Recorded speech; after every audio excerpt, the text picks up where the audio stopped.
l'évangile de Luc, au chapitre 4, et lecture qu'on va faire à deux avec Sylvie, donc du verset 14 à 30. Voilà, merci.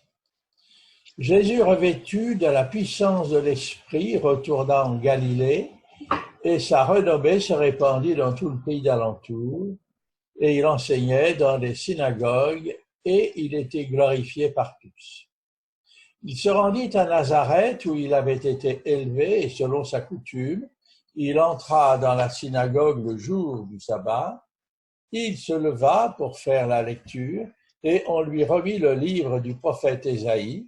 L'ayant déroulé, il trouva l'endroit où il était écrit « L'Esprit du Seigneur est sur moi, parce qu'il m'a oint pour annoncer une bonne nouvelle aux pauvres. Il m'a envoyé pour guérir ceux qui ont le cœur brisé, pour proclamer aux captifs la délivrance et aux aveugles le recouvrement de la vue, pour renvoyer libres les opprimés, pour publier une année de grâce du Seigneur. » Ensuite, il roula le livre, le remit au serviteur et s'assit. Tous ceux qui se trouvaient dans la synagogue avaient les regards fixés sur lui. Alors il commença à leur dire : « Aujourd'hui, cette parole de l'Écriture que vous venez d'entendre est accomplie. » Et tous lui rendaient témoignage. Ils étaient étonnés des paroles de grâce qui sortaient de sa bouche, et ils disaient : « N'est-ce pas le fils de Joseph ? » À toi. Alors Jésus leur dit : « Vous allez sans doute me citer ce proverbe : médecin, guéris-toi toi-même. Et vous me direz : et ici, dans ta patrie, tout ce que nous avons appris, que tu as fait à Capernaum. Et il leur dit encore : je vous le dis en vérité, aucun prophète n'est bien accueilli dans sa patrie. Je vous les déclare en toute vérité, il y avait de nombreuses veuves en Israël à l'époque d'Élie, lorsque le ciel a été fermé 3 ans et 6 mois, et qu'il y a eu une grande famine dans tout le pays. Cependant, Élie n'a été envoyé vers aucune d'elles, mais seulement vers une veuve de Sarepta, dans le pays de Sidon. Il y avait aussi de nombreux lépreux en Israël à l'époque du prophète Élisée. Et cependant, aucun d'eux n'a été purifié, mais seulement Naaman le Syrien. Et ils furent tous remplis de colère dans la synagogue lorsqu'ils entendirent ces paroles. Ils se levèrent, le chassèrent de la ville et le menèrent jusqu'à un escarpement de la montagne sur laquelle leur ville était construite, afin de le précipiter dans le vide. Mais Jésus passa au milieu d'eux et s'en alla. Merci. Alors vous voyez dans ce passage, le Seigneur revient à Nazareth. C'est la ville où il a grandi, c'est la ville où il est connu, certainement depuis son enfance. Et à sa majorité, c'est-à-dire à 30 ans, puisque la majorité à l'époque était 30 ans, il est allé rencontrer Jean-Baptiste au bord du Jourdain, où Jésus fut baptisé. Et pendant qu'il priait, pendant son baptême, on ne sait pas exactement comment la cérémonie se faisait, mais toujours est-il que pendant qu'il priait, il s'est produit un phénomène extraordinaire que Luc nous relate au chapitre 3 et au verset 22. Le Saint-Esprit descendit sur lui sous une forme corporelle, comme une colombe, et une voix fit entendre du ciel ces paroles : « Tu es mon Fils bien-aimé, tu as toute mon approbation. » Et ensuite, le début du chapitre 4 nous dit : Jésus, rempli du Saint-Esprit, revint du Jourdain. Il fut conduit par l'Esprit dans le désert, où il fut tenté par le diable pendant 40 jours. Et le Seigneur Jésus va sortir victorieux de cette confrontation avec le diable, et sa triple victoire sur Satan lui permet maintenant d'exercer son ministère revêtu de la puissance de l'Esprit. Alors il retourne en Galilée, va à Capernaum et dans la région où il va commencer son ministère, avec, bien sûr, la puissance du Saint-Esprit. Et vous savez, cette région du bord du lac de Tibériade, il va exercer une grande partie de son ministère là. Et c'est accompagné donc d'une bienfaisante réputation qu'il arrive à Nazareth, sa ville où il a vécu. Alors, entre-temps, le roi Hérode va enfermer en prison Jean-Baptiste et ainsi le ministère du Seigneur public va donc pouvoir commencer. Et bien qu'il était déjà dans cette région de Galilée à enseigner dans les synagogues, et là, tous lui rendaient gloire, nous dit Luc au verset 15. Alors la scène est intéressante, tout ce que nous avons lu. Comme à son habitude, Jésus se rendit le jour du sabbat à la synagogue de Nazareth. Une synagogue qu'il connaît bien, puisque depuis son enfance, il y a participé jusqu'à sa stature d'homme. Il est donc bien connu par tous les assistants au culte. Et comme Jésus est réputé être un bon enseignant, il se leva pour lire un passage du prophète Ésaïe. À l'époque, on se levait pour lire la parole de Dieu et on s'asseyait pour enseigner. Et c'est toujours un peu comme ça dans les synagogues. Si un jour vous y allez, vous verrez, c'est très intéressant. On retrouve plein de choses qu'on lit dans la Bible, dans le service d'une synagogue. Et c'est ce que Jésus fait, n'est-ce pas? Il lit dans le rouleau du livre ce passage dans le livre d'Ésaïe. Ce passage, il lit « L'Esprit du Seigneur est sur moi, parce qu'il m'a consacré par onction pour annoncer la bonne nouvelle aux pauvres. Il m'a envoyé pour guérir ceux qui ont le cœur brisé, pour proclamer aux prisonniers la délivrance et aux aveugles le recouvrement de la vue, pour renvoyer libres les opprimés, pour proclamer une année de grâce du Seigneur. » Puis ensuite, Jésus remit au serviteur le rouleau du livre et il s'assit pour enseigner.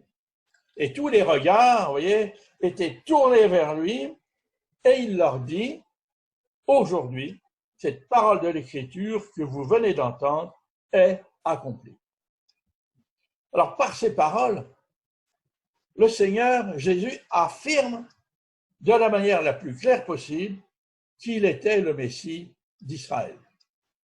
Le Messie tant attendu. Et cette révélation éclate comme une bombe, n'est-ce pas, au milieu de la synagogue. Qui se disent, ce Jésus n'est-il pas le fils de Joseph? Alors pour qui se prend-il? Et il va s'en suivre une discussion assez vive entre Jésus et les membres de la synagogue, qui vont finir par le rejeter, le chasser, et ils vont ajouter encore qu'ils vont essayer de le supprimer en le précipitant du haut d'un escarpement qui est dans leur ville. Bien sûr, ils font tout ça sous l'inspiration de Satan. N'est-ce pas? Mais en fait, ce qu'ils ne supportaient pas, c'est que l'on puisse apporter la grâce de Dieu aux païens. Parce que Jésus leur cite deux témoignages, un d'Élie et un d'Élisée. Et ce sont deux étrangers. La veuve de Sarepta est une habitante du pays de Sidon, et Naaman, c'est un Syrien. Et ils n'acceptent pas que la grâce de Dieu soit donnée à des étrangers. Et puis, donc, dans cette foule qui pousse le Seigneur vers l'escarpement, une foule en colère, déchaînée, eh bien, le Seigneur va montrer sa souveraineté en passant au milieu de la foule et en partant très gaiement de cet attroupement. Et le texte nous dit qu'il n'a pas pu accomplir de miracle dans cette ville de Nazareth. J'ai trouvé un commentaire intéressant d'un théologien, Charles Rill, qui écrit ce mot au sujet de ce grave événement, en fait, qui était survenu à Nazareth. Il écrit « L'homme déteste la doctrine de la souveraineté de Dieu, que Christ venait justement de proclamer, et rien ne pouvait contraindre Dieu d'opérer des miracles parmi eux. »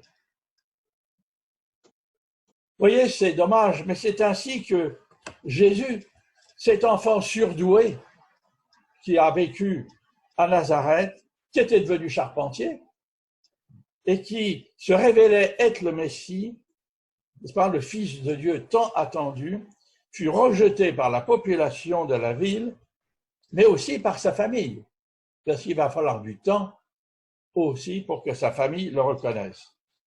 Et il est parti, les textes nous disent, sans jamais revenir à Nazareth pour annoncer, n'est-ce pas, à la bonne nouvelle du salut. Alors, que nous dit Jésus de son ministère? Parce qu'en fait, ces versets-là décrivent son ministère. C'est un peu l'ordre de mission qu'il lit.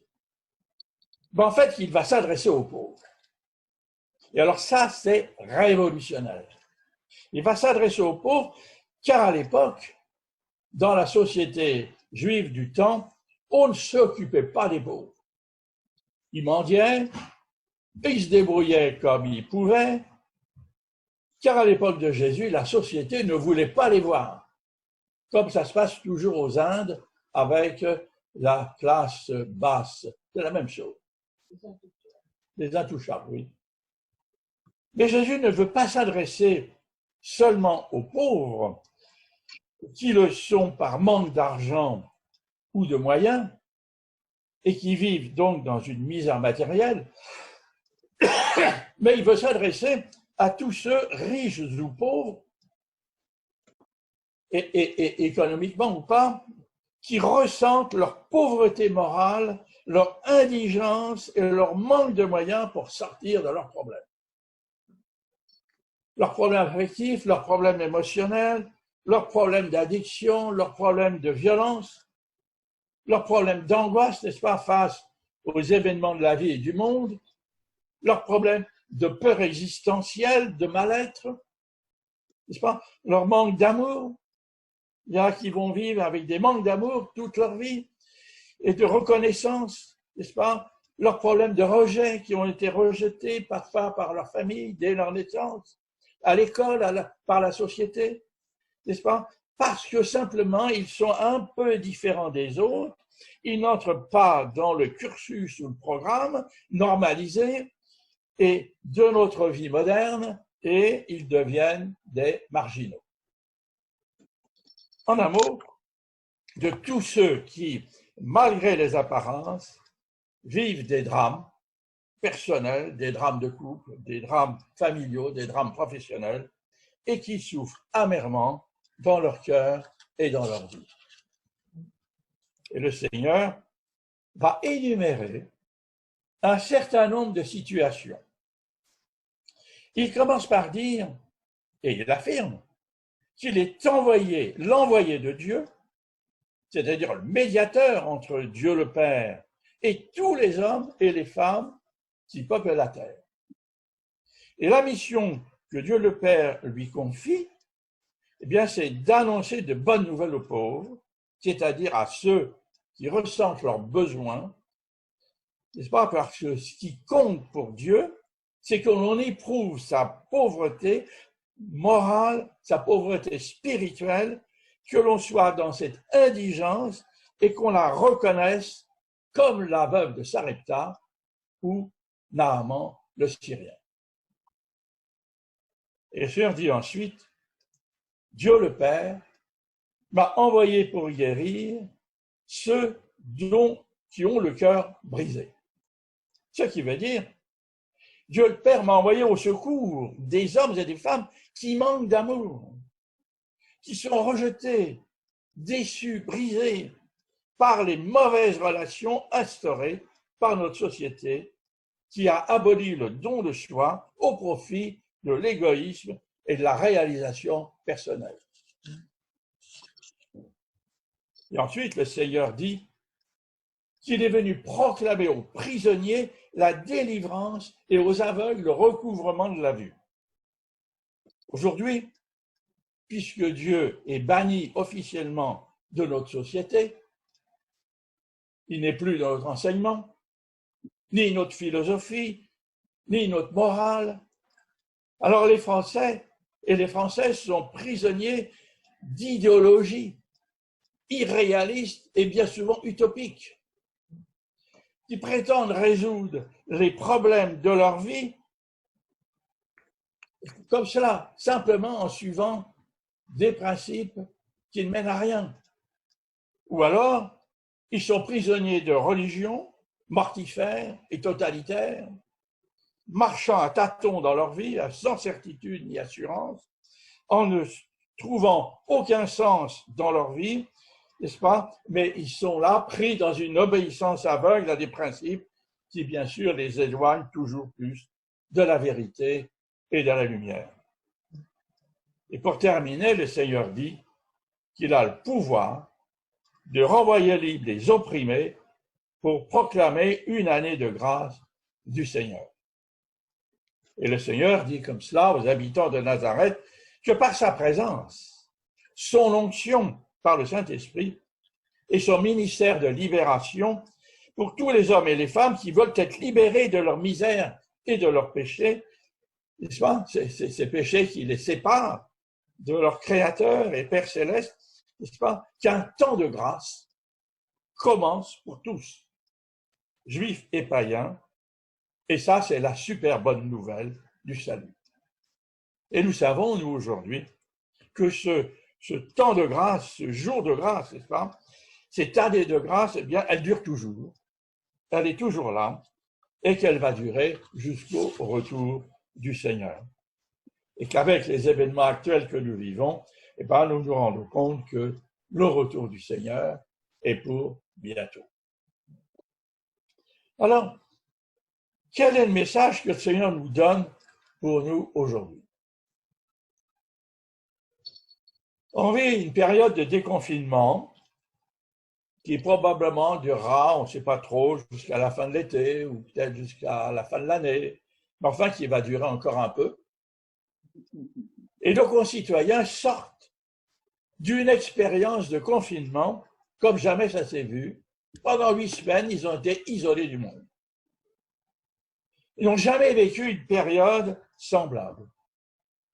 Ils se sont reposés chez eux, malgré eux, loin de l'agitation mercantile de notre monde, de l'influence des médias qui étaient concentrés tout le temps sur la pandémie.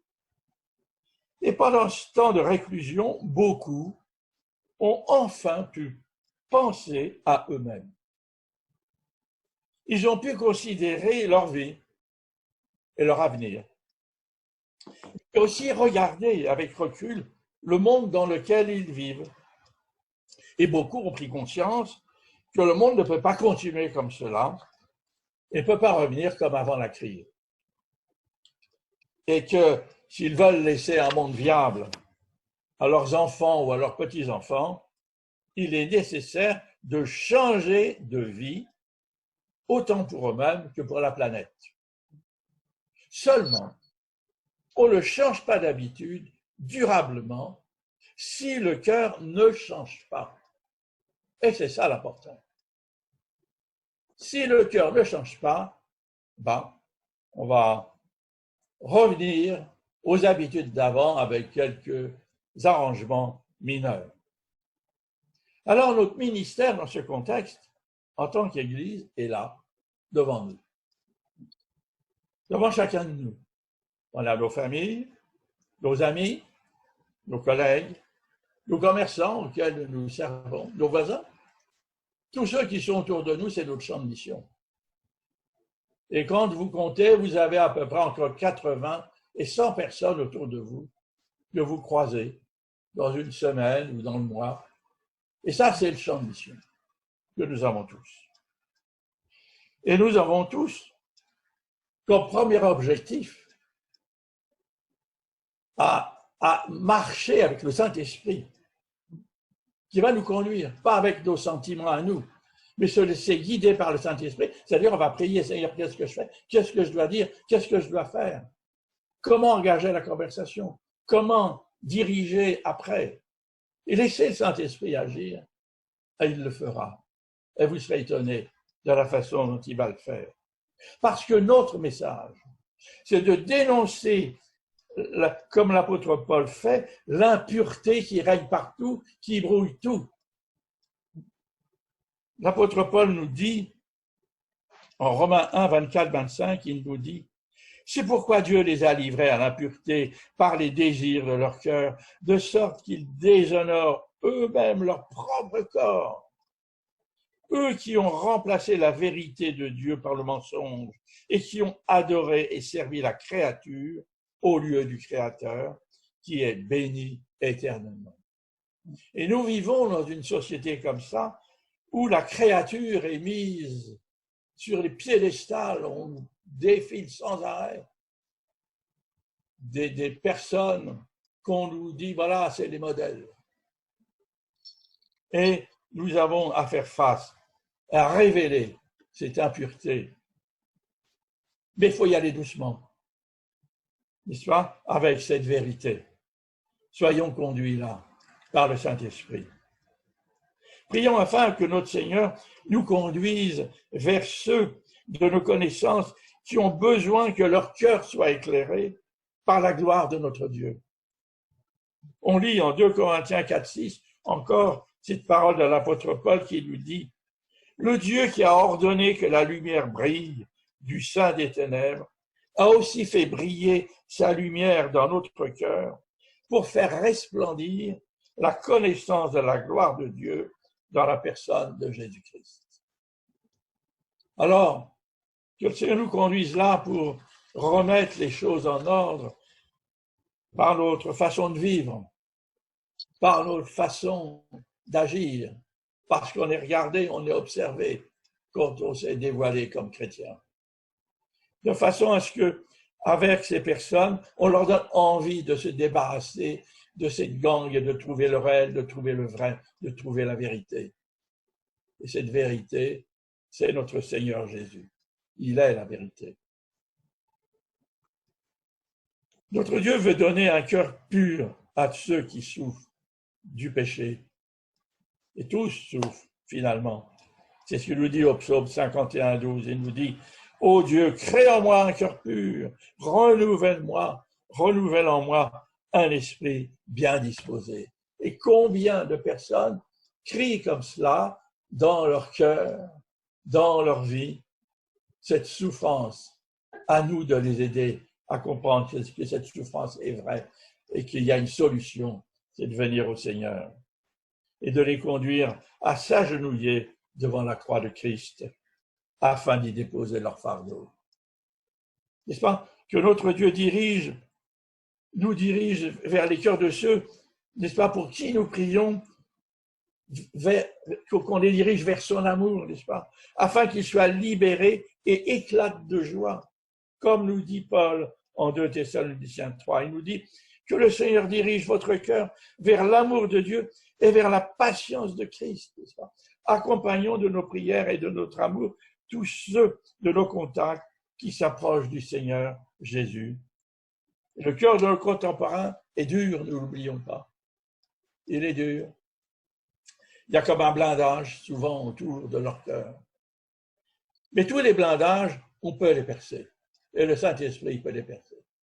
Soyez sûrs qu'il les percera. Alors il ne faut pas nous décourager. Il nous faut répandre partout autour de nous cette bienfaisante odeur de la présence de Christ. On est le sel de la terre, n'oublions pas. Le sel rend la vie vivable. rend la soupe mangeable, vous voyez.